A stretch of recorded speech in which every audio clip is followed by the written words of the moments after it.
Messieurs, dames, bonjour. Monsieur, du coup, nous allons commencer le cours sur les outils d'analyse technique. Tout d'abord, je vous laisse prendre connaissance des risques de marché. Je vous reprends dans quelques instants. Si vous avez la possibilité de pouvoir m'envoyer un petit message pour me dire que vous recevez bien le son et l'image sur le chat qui se trouve en haut à droite de votre écran, ceci serait plutôt intéressant pour moi. Comme ça me permettrait de savoir que tout le monde est bien branché avec moi. Vous avez aussi donc la possibilité pendant le cours de pouvoir poser vos questions, donc n'hésitez pas à le faire. Ce sera avec grand plaisir que je reviendrai sur les points qui pourraient être pas compris. À tout de suite. Je pense que tout le monde a pris connaissance des risques. Nous allons pouvoir enlever cette petite formulation et nous allons commencer le cours sur les outils d'analyse technique. Alors, si personne ne voit d'inconvénients, nous allons prendre comme exemple l'US 500, d'accord. On va se mettre sur l'US 500 qui me paraît être en ce moment plutôt intéressant. Nous allons ouvrir graphique, voilà. Nous allons ici mettre en appuyant sur le petit triangle les cours du produit. On va faire un clic droit dans le graphique et remettre un petit peu le graphique à mon goût personnel. Là, le kaki ici. OK. Ensuite, le texte en noir. Voilà. La grille, j'ai fait disparaître, je la mets en kaki. La barre haussière, je prends en bleu ici. La barre baissière, on va la mettre en rouge ici. Le même bleu pour la bougie haussière. Et le même rouge pour la bougie baissière. Le reste ne touche à rien, je fais juste OK. Et voilà. Alors ensuite, je vais mettre, évidemment, vous avez plusieurs unités de temps, on va se mettre en daily. OK, en unité de jour. Et surtout, on va se mettre en bougie japonaise. Voilà. Donc, chaque bougie représentera, évidemment, une journée de cotation. Donc, on va regarder ça tout de suite. On va grossir un peu ici, voilà. On va écarter le graphique du bord droit. Et donc, maintenant, vous apercevez évidemment que nous sommes bien en bougie japonaise. On grossit un tout petit peu. Non, même pas, on ne va pas grossir, on va laisser comme ça. Donc, évidemment, vous allez ici, vous voyez bien le trend haussier dans lequel nous sommes actuellement. OK. Avec ici, vous rappelez-vous un peu ce qui s'était passé, hein, la descente qui s'est passée ici, c'était la prise de fonction de M. Trump avec sa déclaration sur la guerre des commerciales et les effets du droit de douane. Ensuite, on est reparti à la hausse et donc la première des choses qu'on fait quand on fait une étude graphique, c'est de mettre en place ce qu'on appelle les couloirs, ce qu'on appelle les tendances, les lignes de tendance. Donc pour ce faire, vous allez ici, dessiner un canal équidistant. Je clique dessus et je prends ici, voilà, on va prendre ici le canal qui s'est dessiné. C'est de le positionner un tout petit peu mieux que ça, voilà. Voilà, on a un canal plutôt intéressant, voilà. Voilà, là où il y a 3 carrés, c'est pour la pente, et là où il n'y en a qu'un seul, c'est pour la parallèle. Alors on va faire comme ça, voilà, on a ici notre couloir bien dessiné. Vous voyez, on est parti, on va dire qu'on part à partir de là, hein, et que vous avez un couloir. C'est quand quasiment une tendance haussière quasiment sans déroger, à part ce petit incident. Alors, pas incident, c'est quand notre ami Trump a dit qu'il allait remettre des droits de douane de 100% à la Chine il y a une dizaine de jours. Et tout de suite, après, on a quasiment tout repris. Et là, pour l'instant, par contre, on est en train d'un petit peu de piétiner un peu. On attend de voir un peu ce qui va se passer. N'oubliez pas que ce vendredi, vous avez des chiffres de l'inflation qui vont être scrutés de très avec beaucoup d'attention dans la mesure où c'est ça qui va peut-être certainement donner le là par rapport à la prise de décision de nos amis de la Fed. Alors, une fois que vous avez fait ça, voilà ce que vous allez faire. Vous allez aller maintenant ici et vous allez mettre les supports, les résistances. Alors, évidemment, on va prendre ici les plus hauts. Hein, là, on va mettre le prix le départ, on va dire un peu du système, à peu près à ce niveau-là. Après, ici, on va mettre là les supports majeurs et les résistances majeures. Là, ici, on pourrait mettre ici aussi. Là, vous voyez, ici, on peut facilement. Voilà, ici. On ne va pas en mettre trop.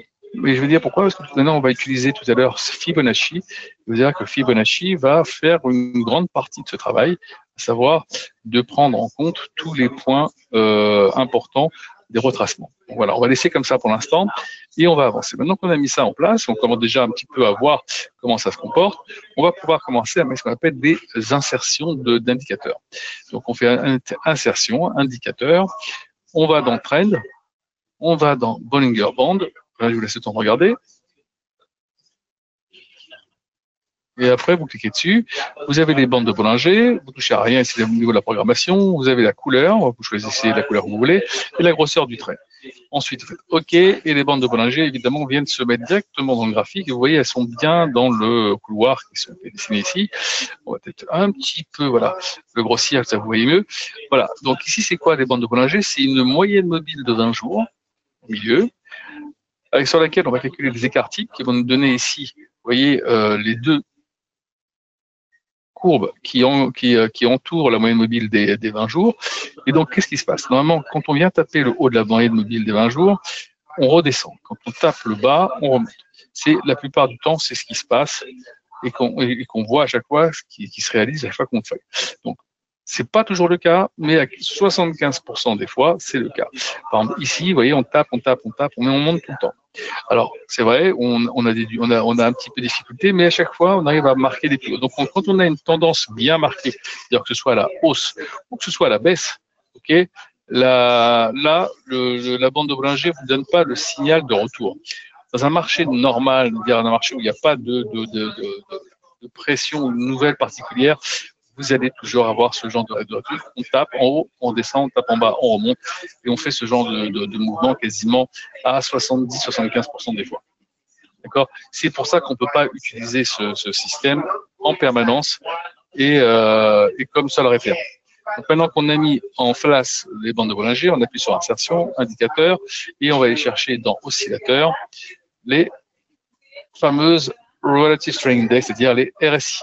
Je clique dessus, je ne touche pas ici, je mets ici la couleur ou la grosseur du trait, je fais OK.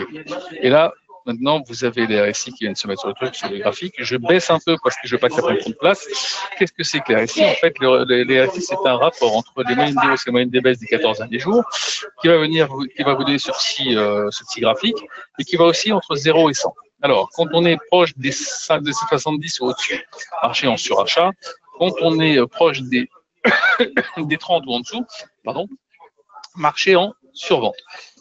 D'accord? Donc, pour l'instant, on se trouve être à peu près à 56, 53. Donc, on va dire qu'on est un peu dans une phase neutre. Mais attention, ce qui est aussi à noter, c'est que quand on est en train de faire, par exemple, un ATH qui est quasiment le même que le précédent, ici, là, et que à ce moment-là du marché, quand on était à ce niveau-là, on était à peu près à 70 ou 71 de RSI, et que sur les mêmes niveaux, on se retrouve à être à 56 ou 55, ce qu'on appelle une divergence baissière, c'est-à-dire que le marché n'a plus la même puissance pour aller chercher plus haut, et attention à ce qu'on appelle un retournement de marché qui pourrait venir se mettre en place. Le marché a du mal, s'essouffle un peu et a du mal à aller chercher plus haut. D'accord? C'est ça qu'il va falloir regarder. Bon, maintenant qu'on a mis ça en place, on va chercher d'autres instruments. On va donc dans insertion, indicateur, oscillateur, et on va chercher par exemple les MACD. MACD, vous choisissez la couleur, la grosseur du trait, vous faites OK, et vous allez avoir votre MACD ici. Voilà.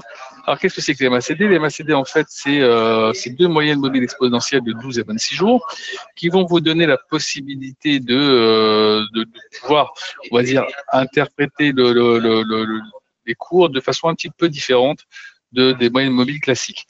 Alors, par exemple, ici, vous avez les MACD en bleu. Quand on est au-dessus, le signal en rouge, marché haussier. Dès qu'on passe en dessous, on commence un petit peu à avoir les MACD un peu plus courtes que la précédente. C'est déjà le signal d'un retournement de marché. Vous voyez, voilà. Ici, on va prendre par exemple ce niveau-là. Vous voyez, ici, on était là. Petit faux plat ici sur les MACD. Hop, derrière, ça commence à accélérer. Et là, on voit. Non, même si vous n'avez pas pu prendre la première, là déjà derrière vous pouvez accompagner et pouvoir commencer à profiter un peu du mouvement. Maintenant, même chose à la hausse, quand vous êtes en bas et que vous êtes en train de commencer à avoir un petit retournement qui se met en place, et c'est commencé un petit peu à amorcer. Vous voyez après qu'il faut peut-être un petit peu suivre le mouvement pour aller chercher le plus haut. Là, pour l'instant, vous voyez, c'est un peu ce qui est en train de se passer. On était en bas, on commence un petit peu à remonter. On n'est pas encore passé au-dessus du signal pour accélérer un peu. Donc, il va falloir peut-être attendre. On pourrait aussi avoir ce genre de choses, hein, c'est-à-dire se mettre ici à taper le signal et pas aller chercher plus haut. Et là, c'est un peu ce qu'on avait ici. C'est possible qu'on ait ça ici. Si c'était le cas, attention à l'essoufflement et à la rebaisse brutale du marché. D'accord? Donc voilà, une fois que je vous ai expliqué ça, on va chercher un autre élément, indicateur, oscillateur, et on va aller chercher maintenant les stochastiques oscillateurs. Stochastique, encore une fois, vous choisissez la couleur qui vous plaît le mieux, vous faites OK, vous avez les stochastiques. Alors, le stochastique, c'est un peu comme la MACD, vous avez la stochastique en vert et le signal rouge. Si on est au-dessus du signal, marché haussier, si on est en dessous, marché baissier. Et donc, maintenant, ce qu'il faut savoir, c'est quoi les stochastiques? À la base, les stochastiques, c'était un produit qui a été mis en place pour la répartition du hasard. Maintenant, une personne, un économiste qui s'appelle Georges Laine, l'a pris, l'a essayé sur IBM, il a vu que ça lui donnait des résultats plutôt intéressants, et maintenant, une grande partie de la communauté des traders l'utilisent de façon régulière sur leur graphique pour avoir des indications. Donc, comme vous voyez, pour l'instant, pas de croisement, un écart ici, on a essayé un peu de croiser, mais on a resté à se superposer, et puis c'est reparti, voilà, et maintenant, on est en train d'essayer de chercher un petit peu plus haut. Alors attention, parce que quand on arrive dans cette zone-là, vous voyez, marché qui pourrait peut-être tirer encore un peu, hein, je ne sais pas exclu qu'on tire encore un petit peu, voilà, et après on verra ce qui se passe, donc surveillez. Pour le moment ici, c'est plutôt positif, là ici, il n'y a pas de retournement, là voilà, dans l'ensemble, on va dire que le marché, pour l'instant, ne donne pas un signe de retournement à la baisse imminent. Hein, ce serait plutôt encore un petit tirage de marché, peut-être pour aller chercher, par exemple, les 6900, pourquoi pas. Pourquoi pas. D'accord? Maintenant qu'on a mis en place ça, je vous ai parlé tout à l'heure de Fibonacci. Donc, on va ici dessiner retracement Fibonacci, je clique dessus, vous voyez que sur ma souris, j'ai des barres parallèles horizontales. Je prends le niveau de départ du mouvement haussier que nous avons eu ici, plus marqué, voilà. Je prends ici, je garde ma souris avec le clic gauche enfoncé et je vais chercher le plus haut comme ça. Alors, une fois que je suis dessus, je lâche, voilà. Donc évidemment, celle qui est en haut, c'est qu'on a mis tout à l'heure ici part, celle-ci, c'est quasiment la même, on la supprime, celle-ci, on va aller entre les deux, pas d'intérêt, celle-ci, on la laisse, celle-ci, c'est évidemment la même, donc voilà. Vous avez maintenant ici tous les retracements FIBO qui peuvent vous donner la possibilité de vous dire comment les marchés pourraient, en cas de retournement, où ils iraient chercher un support.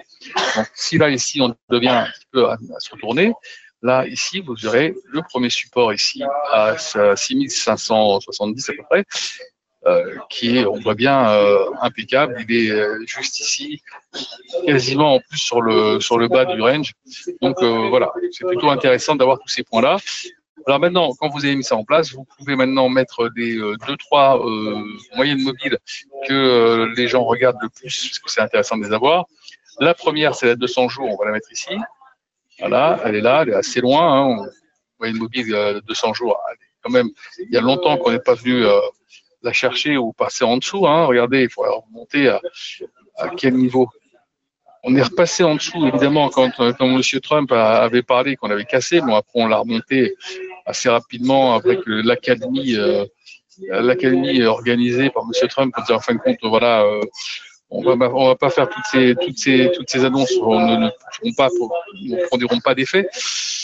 On continue, on va chercher ici indicateur, trend, Moving Average. On va ici chercher là 100 jours. Évidemment, on va les changer de couleur, on va les mettre ici. Voilà. Là, voilà. Elle se rapproche, vous voyez, la 100 jours, elle se rapproche du bas du trend. D'accord? C'est plutôt aussi intéressant là. Tac. Et maintenant, la dernière, pas la moindre, c'est celle qui est vraiment la plus regardée, c'est la 50 jours. Très intéressante, on va lui mettre un petit bleu, comme ça, hop, et voilà. Et quand vous allez pouvoir regarder ici, la 50 jours, À chaque fois qu'on vient plus ou moins la titiller, à chaque fois on rebondit dessus, même quand on a fait ici la petite baisse, on est reparti après. Ici, on l'a passé, on est revenu tout de suite. Donc là, 50 jours, c'est réellement celle qu'il faudra casser pour pouvoir se dire, ça y est, le marché se retourne. On voit bien là que le marché, pour l'instant, il reste cantonné dans cette zone-là, mais la 50 jours reste vraiment le point important de support du marché. Est-ce qu'il y a des questions? Alors évidemment, ce que je vous conseille, une fois que vous avez fait le graphique, c'est de l'enregistrer. Vous n'allez pas le refaire à chaque fois, hein. Donc, faites enregistrer modèle. Vous marquez ici US 500. Hop, vous sauvez. Une fois que vous l'avez sauvé, vous allez avoir ça ici dans votre lexique. Tous les produits que vous aurez fait, vous aurez un onglet évidemment qui va se rajouter ici, sur lequel vous pourrez venir à chaque fois. Par exemple, ici maintenant, si j'ai envie de regarder un peu ce qui se passe sur l'US Tech, je viens ici sur l'US Tech. Si je veux regarder un peu ce qui se passe sur l'euro-dollar, je viens sur l'euro-dollar. Je regarde ce qui se passe sur le gold. Regardez un peu le gold, plutôt intéressant. Hein, on vient de faire une sacrée descente, hein, sur le gold. Waouh! On est redescendu à 41,65. Regardez, on est venu quasiment taper le point ici que j'ai ici là. Alors, on pourrait peut-être, avec une petite accélération, chercher 45. Par contre, sur ce niveau-là, intéressant peut-être de se repositionner. Voilà. Regardez ça, ça peut être intéressant de regarder ça. Donc, s'il n'y a pas d'autres questions, si tout le monde a bien suivi tout ce qu'on a dit, je vous attends pour les prochains webinaires. À très bientôt.